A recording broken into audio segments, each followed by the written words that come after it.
Let's not wait for things to come to us. Let's go out and really be courageous. Let's be innovative.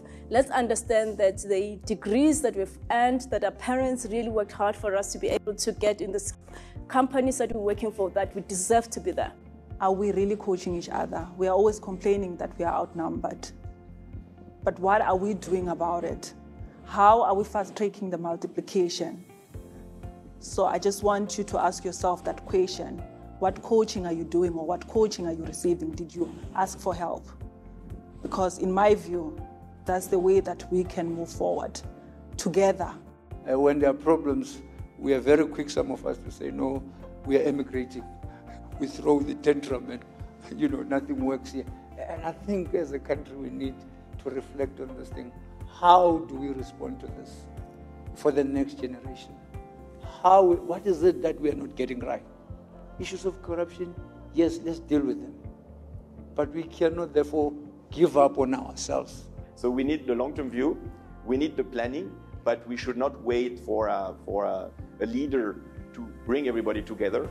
It has to be more like a bottom-up, decentralized coalition. And I believe in platforms, and those platforms, and this is a new skill to learn. Companies need to be more extrovert. Government needs to be more extrovert and learn how to work in coalitions. We are sometimes our worst enemies. We're very full of self-doubt. We want everything to be perfect. All the ducks must be in a row, and then we can take them.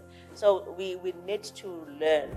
I think maybe to take risks, because we do not take risks. We all have women's networks, but we are not caucusing and orchestrating as the leaders of these networks. And besides just leading, it speaks to being able, coming with these networks to lobby. Your contribution cannot just be that I'm a female and I've got a credit line. And the reason why skills matter, like in anything in your life, if you're going to invest in anything, you must guard that investment. If it was me, based on now understanding things now, I would continue running my business, but I would use this opportunity to build the relationships for when this takes off. We are best positioned to be the future producer for hydrogen. However, we'll have to take bold steps. We will have to collaborate with one another. Different stakeholders are actually required to move this opportunity forward, and we'll have to join those forces to move it forward. We will have to take ownership as Africans to come up with Africa solutions. Really glad to have been here with some experts, people who've done the research that's needed, and also people who are really posing provocative questions around how deliberate are we around the inclusion of our female population as these new economies are then thought of to impact the sector. I'm really impressed and inspired by what Mr. Khadibe has done with this unleashing leadership potential, more specifically for women. For me, it just shows his commitment on developing the girl child and actually wanting to make gender issues very mainstream.